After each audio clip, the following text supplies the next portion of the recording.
آج میں موجود ہوں الخدمت فاؤنڈیشن میں. بوائز کا ہائی اسکول بنایا، گرلز کا ہائی اسکول بنایا، زلزلے میں کام کا آغاز ہوا. پھر اسی طرح جب IDPs کرائسس آئے تو اس میں ہم نے بہت کام کیا. انڈس والوں نے شاندار کام کیا ہے. ایجوکیشن میں غزالی ہے، ریڈ ہے. ترکی کے بارڈر پہ ہم نے ایک آغوش بنایا ہے سیرین بچوں کے لیے. بنگلہ دیش میں گئے تو میں وہاں بھی پہنچا تھا. السلام علیکم ویورز، آج میں موجود ہوں الخدمت فاؤنڈیشن میں. الخدمت فاؤنڈیشن جس کو اب شان پاکستان کا ایوارڈ ملا ہے، لیکن پاکستان کی شان بنے ہوئے انہیں کئی دہائیاں ہو چکی ہیں. خاموشی سے یہ لوگ انسانیت کی خدمت کر رہے تھے، اپنے ملک کی خدمت کر رہے تھے، اور سب سے خوبصورت چیز جو اس ادارے کی ہے، یتیموں کی خدمت کر رہے تھے. آپ کو بھی پتہ ہے کہ اسلام میں یتیم کے سر پر ہاتھ رکھنا، اس کے ساتھ شفقت سے پیش آنا، اس کی کفالت کرنا، اس کا کیا درجہ ہے. یہ ادارہ یہ تمام کام سر انجام دے رہا ہے کئی سالوں سے، اور اپنے بلبوتے پہ، اپنے زور بازو پہ. ٹھیک ہے، لوگوں کی محبتیں بھی ان کے ساتھ ہیں، سپورٹ بھی ان کے ساتھ ہیں.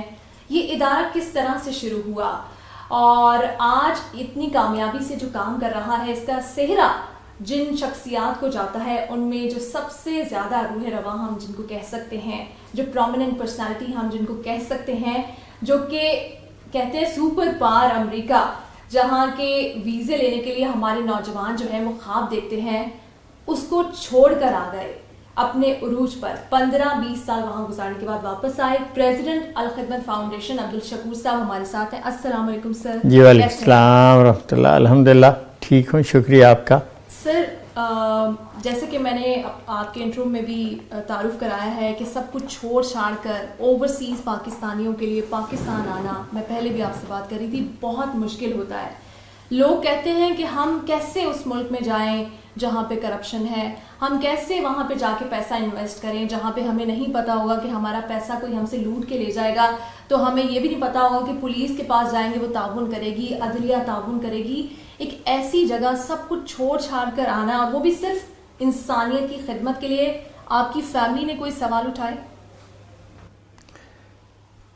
جی فیملی نے سوال اٹھائے، لیکن سوال آنے کے بعد نہیں اٹھائے، امریکہ سے چلنے کے وقت اٹھائے. اور ان کا کہنا یہ تھا کہ اتنا عرصہ ہم نے امریکہ میں ضائع کیوں کیا، ہمیں پہلے پاکستان جانا چاہیے تھا. میں ایجوکیشن کے لیے وہاں گیا تھا، پھر فیملی شادی ہوئی، پھر وہاں چلے گئے، پھر بچے بھی ہوئے. اور میں یہ واقعہ ویسے اس سے پہلے کئی لوگوں کو سنا چکا ہوں. میں جب وہاں نیو یارک میں تھا تو میں نے ایک ایڈورٹیزمنٹ دیکھی ایک اخبار میں، نیو یارک ٹائمز معروف اخبار ہے، اس میں ایک جوش آرگنائزیشن کی کہ ہم کچھ پلانٹس لگانا چاہتے ہیں اسرائیل میں، اتنی ڈونیشن دیں، جب وہ بڑے ہو جائیں گے تو آپ کے نیم ٹیگ کے ساتھ آپ کو اس کی تصویر بھیجیں گے. تو میں نے اس ایڈ کو 2-3 دفعہ دیکھا، پھر میں نے اس آرگنائزیشن کو کال کیا، ان سے سارا پروسیجر سمجھا. تو انہوں نے بتایا کہ ہم کئی ملین ٹریز جو ہیں نیو یارک اور اس سبرب سے لوگوں سے ڈونیشن لے کر وہاں لگاتے ہیں. مجھے یہ معلوم ہے کہ جو لوگ وہاں سیٹل ہیں وہ اسرائیل جانے والے نہیں ہیں، لیکن ایک تعلق ان کے ساتھ وابستہ تھا ان کا. تو اس ایڈ نے فی الواقع مجھے ہلا کے رکھ دیا. میں نے سوچا کہ یہ محبت جو ہے ہمیں پاکستان سے کیوں نہیں ہے. یہاں بیٹھ کے میں اچھا بزنس کر سکتا ہوں، ریلیشن شپ بہتر ہو سکتی ہے، وہاں کے پولیٹیکل پروسیس میں بھی حصہ لے سکتا ہوں، کئی ساری چیزیں ہو سکتی ہیں. لیکن میرا خیال ہے کہ میرا ملک جو ہے وہ اس کا زیادہ متقاضی ہے کہ میں وہاں جاؤں. تو ہم نے میاں بیوی نے بیٹھ کے طے کیا، ابھی بچے چھوٹے تھے، تو یہ طے ہوا کہ وہ یہاں آ جائیں گے اور میں کچھ عرصے بعد سمیٹ کے کام کو پاکستان واپس آ جاؤں گا الحمدللہ. تو میں واپس بھی آیا تھا اس خیال سے کہ میں گجرات سے تعلق رکھتا ہوں، وہاں کا ایک ریموٹ ویلیج ہے چنن، وہیں سے میں نے میٹرک کیا تھا. تو اگرچہ لاہور مجھے بہت عزیز تھا، ہے، رہے گا، لیکن میں نے سوچا کہ مجھے قرض وہاں ادا کرنا چاہیے جہاں سے مجھے تعلیم ملی اور یہ شعور ملا، اور میں وہاں گیا. تو میں نے ایک بوائز کا ہائی اسکول بنایا، گرلز کا ہائی اسکول بنایا، گرلز کا ڈگری کالج بنایا. اگر آپ کو موقع ملے کبھی آپ دیکھنے کے لیے آئیں تو یہ کوئی 16-17 ایکڑ جگہ پہ ہے، 5000 اسٹوڈنٹس ہیں. اور ماشاءاللہ علاقے میں ایک رونق لگ گئی ہے، خاص طور پہ لڑکیوں کی ایجوکیشن کے حوالے سے فوکس میرا وہ ہے. تو وہ سوال تو ہوا، لیکن سوال یہ ہوا کہ ہم یہاں کیوں بیٹھے ہیں، پاکستان کیوں پہلے کیوں نہیں گئے. سلام ہے آپ کی فیملی کو بھی، کیونکہ ایسے موقعوں پہ اکثر دیکھنے میں آتا ہے کہ فیملی سپورٹ نہیں، فیملی ریزسٹ کرتی ہے. اور میں نے وائف کو بھی سلام ہے، اسپیشلی بچوں کو بھی ہے. شکریہ. بلکہ میں نے کئی دفعہ جب میں جاتا ہوں، ابھی بھی سال میں دوسرے سال جاتا ہوں، تو میں اہلیہ سے کہتا ہوں کہ ساتھ چلو. تو ان کا جب طے کر لیا کہ یہیں رہنا ہے تب یہیں رہنا ہے. بہت ہی خوبصورت. الحمدللہ. اچھا، جب یہاں آپ آئے، لوگ اکثر جب کوئی بھی اچھا کام کرنے لگتا ہے نا، اس کو زیادہ ڈسکریج کرتے ہیں، اور کیونکہ وہ اپنے اینڈ سے چیزوں کو دیکھ رہے ہوتے ہیں، اپنے ایکسپیرینس سے دیکھ رہے ہوتے ہیں. تو مجھے یہ بتائیں، آپ کو کسی نے کہا کہ ایک اکیلا شخص کیسے کر لے گا ان لوگوں کی خدمت؟ ایک اکیلا شخص کس سے، ادارے سے لڑے گا؟ کیونکہ یہاں پہ تو لوگ کہتے ہیں نا سسٹم ہی ٹھیک نہیں ہے، اداروں سے لڑنا پڑے گا. آپ کو کسی نے کہا کہ ایک اکیلا شخص کیا کر لے گا پاکستان میں؟ اصل میں میرا خیال یہ ہے کہ یہ سارے کا سارا مائنڈ سیٹ کا ایشو ہے. آپ اپنے لیے جینا چاہتے ہیں کہ آپ لوگوں کے لیے جینا چاہتے ہیں؟ اگر آپ اپنے لیے جینا چاہتے ہیں تو یہ سوال بہت اہم ہے کہ آپ اکیلے ہیں تو آپ کیا کیا کر لیں گے اپنے لیے. خاصی ریزسٹنسز ہوں گی، باقی چیزیں موجود ہوں گی. لیکن اگر آپ نے یہ طے کیا ہے کہ آپ نے اپنے لیے نہیں، لوگوں کے لیے جینا ہے، اللہ کے لیے جینا ہے، تو پھر یہ چھوٹے چھوٹے سوالات بے معنی ہے. اس لیے کہ آپ نے تو ایک سٹرگل کرنی ہے نا، اور وہ سٹرگل جہاں آپ کو جہاں تک لے جائے، لوگ آئیں گے، ملتے چلے جائیں گے. یہ جو ہمارا دفتر ہے، یہ تو ابھی 2 سال ہوئے اس کو شروع ہوئے، غالباً 2.5. اس سے پہلے ہم جہاں تھے 7-8 لوگ تھے. اب ماشاءاللہ اس وقت کوئی 150 لوگوں کی یہاں ٹیم ہے. لیکن یہ تو پورا ایک نیٹ ورک ہے پورے ملک کے اندر. اور یہ جسے کہتے ہیں نا کہ میں اکیلا ہی چلا تھا جانب منزل، مگر ہم سفر ملتے گئے اور کارواں بنتا گیا. تو کارواں بنتا چلا جاتا ہے. تو ڈیڈیکیشن بنیادی طور پر اس سوال پہ منحصر ہے کہ آپ نے طے کیا ہے اپنے لیے کہ جینا کس لیے ہے. تو پھر ساری چیزیں راستے میں آسان ہو جاتی ہیں. جی. اچھا سر، جب آپ پاکستان آئے، اپنا پیچھے سب کچھ چھوڑ چھاڑ کے، اپنا تو سب کچھ یہیں تھا، لیکن کس نے آپ کو سپورٹ کیا یہاں پہ؟ عام لوگوں نے کیا، گورنمنٹ نے کیا، کسی پولیٹیکل پارٹی نے، کسی شخصیت نے، کس نے آپ کو سپورٹ کیا؟ یعنی دو چیزیں ہیں. ایک تو یہ ہے کہ آپ کو موٹیویشن کہاں سے ملے. جی. اور فائنینشیل، کیونکہ آپ کا جو اتنا بڑا منصوبہ تھا، اس کے لیے آبویسلی فائنینسز ضروری تھے. موٹیویشن تو مجھے زندگی میں جو ملی، میں بہت چھوٹا تھا، اسکول میں پڑھتا تھا، تو مولانا ابوالعلا مودودی کی کتابوں سے مجھے ملا سارا جذبہ. اور پھر میرے استاد تھے جنہوں نے جو ان کے تحریروں سے بہت متاثر تھے، ان کے ساتھ وابستہ تھے. اور میرے استاد مائیگریٹ ہو کے انڈیا سے آئے تھے. اس زمانے میں علی گڑھ سے پڑھے ہوئے BA تھے.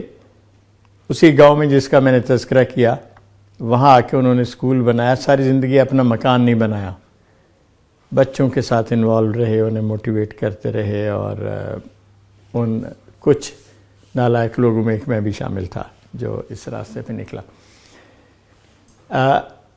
وہ جو میں نے پہلے بات کی تھی نا، بالکل اسی کو میں یعنی ایک اور پیرائے میں آپ سے عرض کرنا چاہتا ہوں. وہ یہ ہے کہ جب آپ یہ طے کرتے ہیں کہ آپ نے کرنا کیا ہے، تو پھر بہت ساری چیزیں خود بخود کھل جاتی ہیں. الخدمت کو میں نے نہیں بنایا، الخدمت پہلے سے موجود تھی. یہ پلیٹ فارم موجود تھا. ہمارے پہلے صدر تھے نعمت اللہ خان صاحب، آپ کو یاد ہوگا، کراچی کے میئر بھی رہے. درویش آدمی، پچھلے سال فوت ہوئے. کمال درجے کی شے تھے. تھر میں قحط سالی کا سلسلہ ہوا تو پانی کی قلت تھی، خواتین کے بے شمار مسائل تھے، بچے جو پیدا ہوتے تھے تو ان کے میل نیوٹریشن کے ایشوز تھے.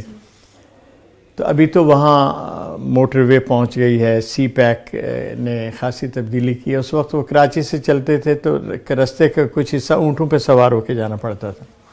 تو ماشاءاللہ انہوں نے وہاں کام کا آغاز کیا.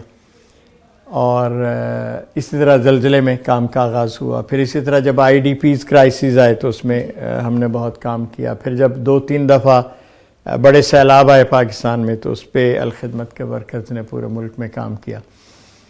تو یہ ایک نیٹ ورک تو پورے کا پورا موجود تھا. البتہ یہ ہے کہ اس کو مومنٹم دینا اور اس نہج پہ ایک بڑی ٹیم کو ٹرین کرنا اور جدید ٹیکنالوجی کے ساتھ اور ریسورسز کے ساتھ اس کو لے کر چلنا, تو یہ ایک بڑا کام تھا.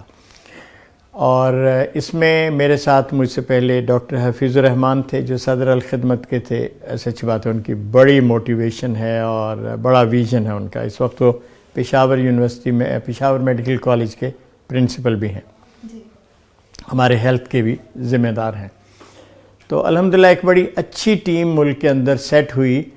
اور الخدمت کو جو ایک بڑا بینیفٹ ہے وہ یہ ہے کہ ہمارے پاس والنٹیئرز کا سب سے بڑا نیٹ ورک ہے. اگر کوئی بندہ پوچھے کہ الخدمت کیا ہے تو میں یہ کہوں گا بے لوس ورکرز کا ہزاروں میں تو ٹرینڈ, لیکن انفیکٹ لاکھوں میں نیٹ ورک ہے جو گلگت بلتستان سے لے کے کراچی تک اور گوادر سے لے کے چترال تک کا پورا ایک سیٹ اپ ہے جس کے اندر موجود ہے. تو گورنمنٹ کی بیس پہ کسی نے آپ کو کہا کہ آئے, چونکہ آپ کے میں نے دیکھا آپ یہ جو آغوش کا آپ لوگوں نے سلسلہ شروع کیا ہے, اس کے علاوہ بھی بچوں کو, نہ صرف بچوں کو جن کے والد نہیں ہوتے ان کی ماؤں کو بھی ٹریننگ دی جاتی ہے, اسکل ڈیولپمنٹ پروگرام بھی ہے, ان کی تعلیم کا تربیت کا سارا خرچہ اٹھایا جاتا ہے. ان کو نہ صرف تعلیم کے لیے بلکہ اسپورٹس کے بھی مواقع ملتے ہیں اور غذا ہر طرح سے ان کو سپورٹ. اتنا بڑا سسٹم چلانا, 16,000 فیملیز کو سپورٹ کرنا, اور اس کے علاوہ صحت کا منصوبہ جو کرونا میں آپ کی خدمات ہیں اس کا تو حکومت بھی تعریف کر رہی ہے. تو کبھی حکومت نے کہا کہ ہم بھی آپ کو سپورٹ کرتے ہیں, آپ اپنے آئیڈیاز ہمیں دیں, اپنے ورکر ہمیں دیں تاکہ مزید ملک کی خدمت ہو سکے؟ پہلی بات تو یہ ہے کہ گورنمنٹ سے ہمارا رابطہ رہتا ہے, ہیلتھ ڈپارٹمنٹ والوں سے رابطہ رہتا ہے, سوشل ورک والوں سے رہتا ہے. ابھی بیت المال والوں کے ساتھ ہمارا MOU سائن ہوا ہے. یہ جو ویل چیئرز ہوتی ہیں لوگوں کے لیے جو جن کو چلنے پھرنے میں دشواری ہوتی ہے, تو انہوں نے کہا کہ ہم پارٹنر بننا چاہتے ہیں آپ کے ساتھ مل کر. لیکن ہم گورنمنٹ کے ساتھ کوآپریشن تو فلی کرتے ہیں, لیکن ہم ڈیمانڈ نہیں کرتے. وہ ساتھ چلیں تو بہت اچھا ہے, وہ نہ چلیں تو ہمیں اس کام کو کرنا ہے. اصل میں دو چیزوں کو بالکل سامنے رکھیے. ایک تو یہ ہے کہ نبی صلی اللہ علیہ وسلم نے ایک بڑی خوبصورت بات کی ہے, اور وہ بات یہ ہے کہ ید العلیٰ خیر من ید السفلیٰ. یہ جو اوپر والا ہاتھ ہوتا ہے نا, یہ نیچے والے ہاتھ سے بہت بہتر ہوتا ہے. اچھا, جب آپ مانگنے کے لیے جاتے ہیں نا تو آپ کی عزت نہیں ہوتی. جب لوگ دیکھتے ہیں کہ آپ کام کر رہے ہیں تو وہ خود دینے کے لیے آپ کے پاس آتے ہیں, جب ان کو پتہ چلتا ہے کہ کیا کام ہو رہا ہے کیسے ہو رہا ہے.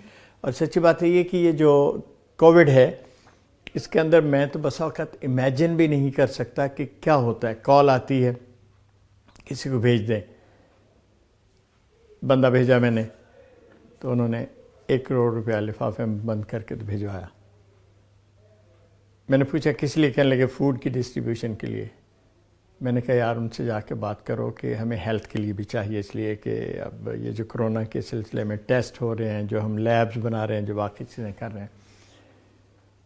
تو اس نے کہا اچھا ٹھیک ہے میں جاتا ہوں. تو وہ گیا, ان سے جا کے بات کی, کہا کہ میں نے ان کو سجیسٹ یہ کیا کہ اگر 50-50 کر لیں آپ کی اجازت سے کہ یہ فوڈ پہ لگا لیں اور یہ اس پہ کر لیں. تو ڈونر ہے اس نے مسکراتے ہوئے کہا کہ وہ تو آپ فوڈ ہی کے لیے رکھیے, میں اور بھیج رہا ہوں. تو دوسرے لفافے میں اس نے 1 کروڑ اور بھیج دیا. تو جو میں بات آپ کو بتا رہا ہوں یہ ہے کہ پاکستان کا پوٹینشل بے پناہ ہے. آپ نے مانگنے کے لیے ہاتھ نہیں کرنا, آپ نے ڈیمانسٹریٹ کرنا ہے کہ آپ کی ایبلٹی کام کی ہے کہ نہیں ہے. اگر وہ ہے تو پھر پاکستان کے دروازے ہر ایک کے لیے کھلے ہیں اور بہت بڑی پیمانے پہ کھلے ہیں. اس وقت آپ نے وہ جو بات کی آرفنز کی, ہم اس وقت 13,000 بچوں کو سپورٹ کر رہے ہیں اور ہمارے 14 آغوش سینٹر ہیں. اور جو قریب ترین ہے, اگر آپ کو موقع ملے تو یہاں شیخوپورہ روڈ پہ ہے یہ. اچھا, اس پہ جائیے, آپ کو 1 منٹ کے لیے بھی احساس نہیں ہوگا کہ یہ یتیم بچوں کا گھر ہے. آپ کو یہ لگے کہ کسی اچھے میڈیکل کالج کے ہاسٹل کے اندر آپ گئی ہیں جہاں ان فیملیز کے بچے آ کے رہ رہے ہیں جن کو دیکھ کر لوگ خوش ہوتے ہیں کہ اچھا یہ یہاں ہیں. ہم فی الواقع یہ چاہتے ہیں کہ وہ جو یتیم بچہ ہے وہ بالکل اسی طرح پرورش پائے جیسے میرا بچہ، جس کے بارے میں خواب دیکھتا ہوں کہ وہ میڈیکل میں جائے، انجینئرنگ میں جائے، بیرون ملک جائے، ہائر ایجوکیشن لے اور جہاں تک آگے جا سکتا ہے وہ اس طرح جائے. سو ہمارے جتنے آغوش ہیں اس کے اندر ہم بچوں کو باہمت بچے کہتے ہیں، یتیم بچے نہیں کہتے. ہم ان کا نام ہم نے آرفنیجز نہیں رکھا، آغوش رکھا ہے. ہم نے ان کے انوائرمنٹ جو بنائے ہیں اس کے اندر ہمارے یہ جو پروگرام ہے آرفن کا، آغوش کا، اس کے سربراہ پتہ ہے کون ہے؟ ریٹائرڈ ایئر مارشل فاروق حبیب. کمیٹڈ ہیں، جہازوں سے اترے ہیں. میں تو امریکہ سے آیا ہوں، وہ جہاز سے اترے ہیں. اور ایسا سمپل آدمی ہے، سائیکل پہ گھر سے نکلتا ہے اور آغوش پہنچ جاتا ہے اور بچوں کو پڑھانا شروع کر دیتا ہے.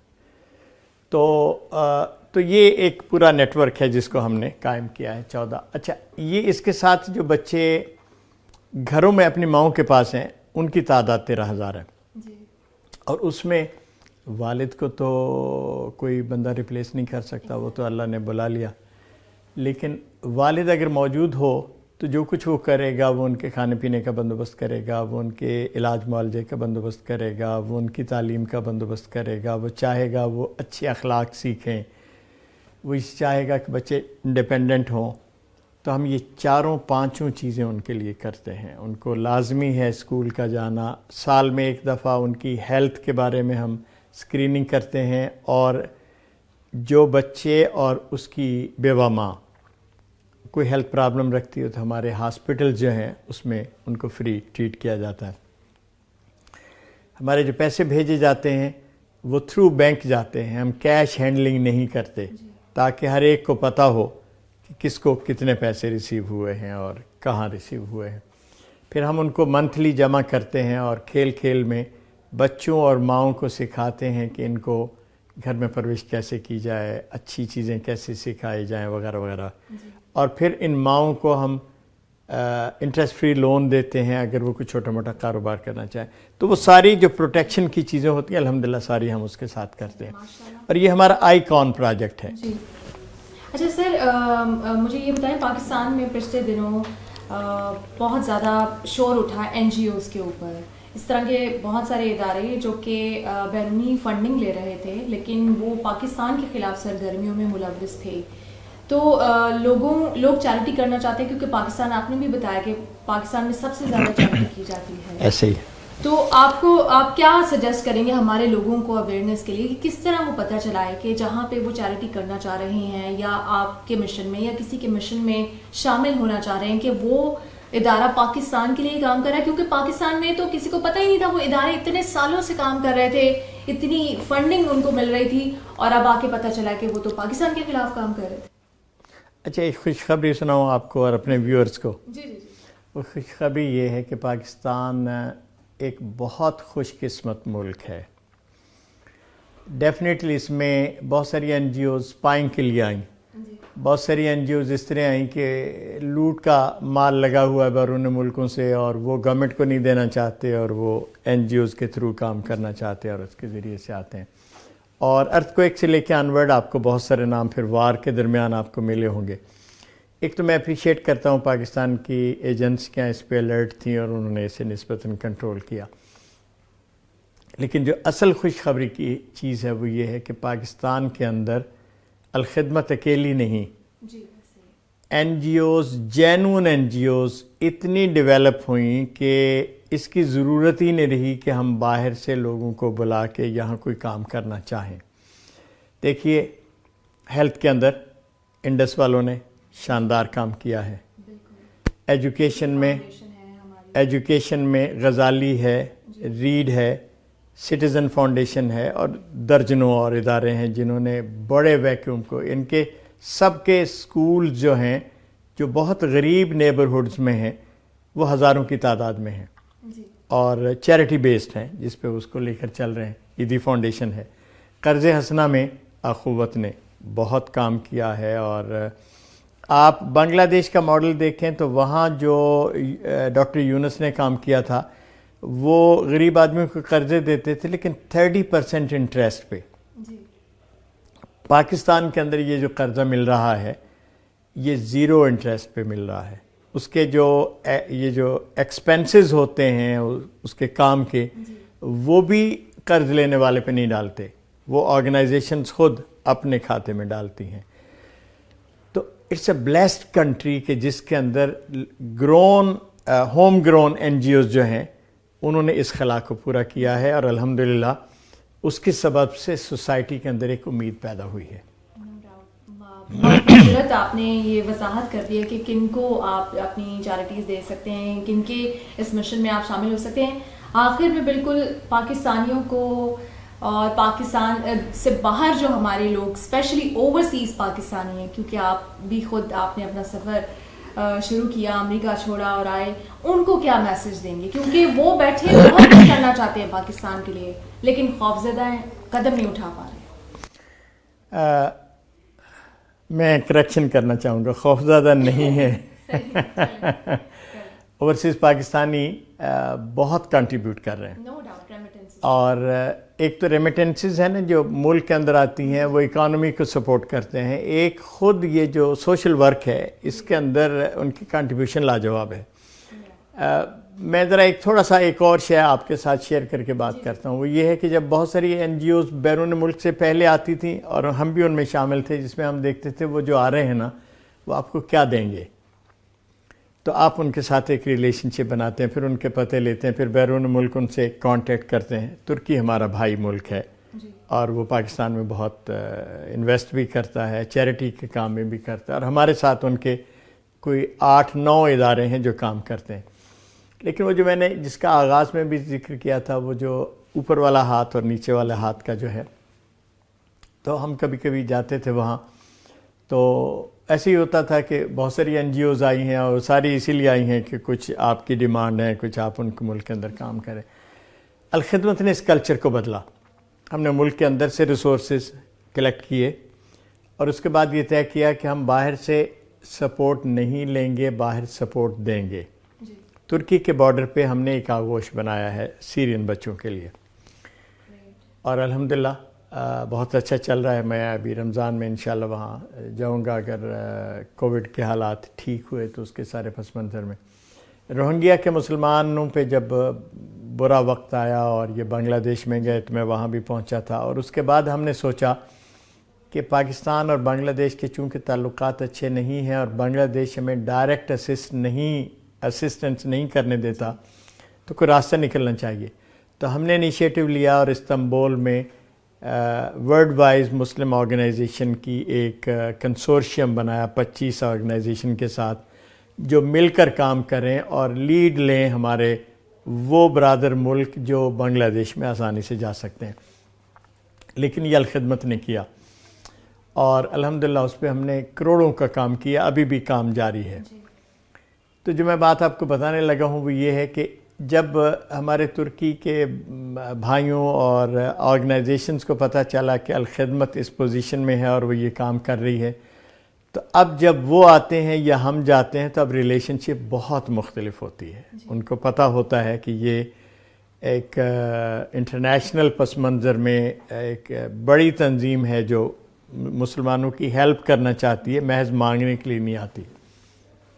جو بات میں اپنے ویور سے اور نیشنل اور انٹرنیشنل بھائیوں سے بات کرنا چاہتا ہوں وہ یہ ہے، اس پہ فخر محسوس کریں کہ پاکستان نے ان کو لانچنگ پیڈ دیا. وہ باہر بھی جو کچھ ہیں وہ اسی لیے ہیں کہ وہ پاکستانی ہیں. پرائڈ فیل کریں، پاکستان میں کام ہو رہا ہے. میں یہ نہیں کہہ رہا کہ وہ صرف الخدمت کے ساتھ کام کریں، کسی بھی جینون آرگنائزیشن کے ساتھ کام کریں. آئیں، دیکھیں، وزٹ کریں، ہمارے آغوش دیکھیں، ہمارے ہسپتال دیکھیں، ہمارے پروجیکٹس دیکھیں. اور بہت سارے لوگ ہیں جو بسا اوقات پورا ایک پروجیکٹ اون کر لیتے ہیں کہ وہ اس کو لے کر چلتے ہیں. تو پاکستان میں بہت کام ہونے والا ہے اور اوورسیز پاکستانیز کو بلا جھجک یہ کام کرنا چاہیے. میں پورے یقین سے یہ کہتا ہوں کہ پاکستان تو شاید غریب ملک ہو، پاکستانی غریب نہیں ہے. آپ اگر چل پھر کے دیکھیں تو جو سمجھ نہیں آتی، پلازوں پہ پلازے بنے ہوئے ہیں، شادی ہالوں پہ شادی ہال بنے ہوئے ہیں، خالی پڑے ہوئے ہیں. یہ پیسہ ہے نا جو نظر آ رہا ہے. اب گورنمنٹ کا مسئلہ اور ہے کہ جس کی وجہ سے وہ کمزور ہیں، بیمار ہیں. میں پولیٹکس کا حصے دار نہیں ہوں، اس لیے میں اس پہ بات نہیں کرتا. لیکن پاکستانی غریب نہیں ہے، اور پاکستانی پاکستان کو ڈیولپ کر سکتے ہیں. میں بہت امید کرتا ہوں کہ ہمارے بھائی بند یہاں آ کر آنے والی تبدیلیوں کو دیکھیں گے اور دست و بازو بنیں گے، خاص طور پر یتیم بچوں کو کھڑا کرنے میں. کہ ایک تو اللہ اس پہ بہت راضی ہوتا ہے، اور دوسری اگر وہ ہسٹری کو دیکھیں تو دنیا کے جتنے بڑے لوگ ہوئے ہیں اس میں یتیم بچوں کا جو بڑے ہو کر جنہوں نے انیشیٹو لیے ان کا حصہ بہت زیادہ ہے. یعنی اگر سوسائٹی کے اندر یتیم 1% ہوں تو بڑے لوگوں میں یہ 20-25% ہوں گے. تو آپ اندازہ کریں گے کہ اگر یہ نسل بڑھ کر اوپر جائے گی تو یہ پاکستان کے لیے کیا کر سکتی ہے. بہت شکریہ سر. ہمیں آپ پہ فخر ہے اور آپ کے ادارے پہ، اور جتنے بھی رضاکار ہیں، آپ کا ایک ایک جو ورکر ہے وہ ہمارے لیے قیمتی ہے. ہماری دعائیں ہیں آپ کی اس کاز میں، اور میں چاہوں گی کہ پورا پاکستان آپ کو مل کر اس کاز میں سپورٹ کرے. میں آپ کا شکر گزار ہوں، آپ تشریف لائیں اور اس بات کا موقع ملا ہمیں کہ ہم آپ کے ذریعے لوگوں کو الخدمت کے بارے میں آگاہ کر سکیں. بہت شکریہ جی.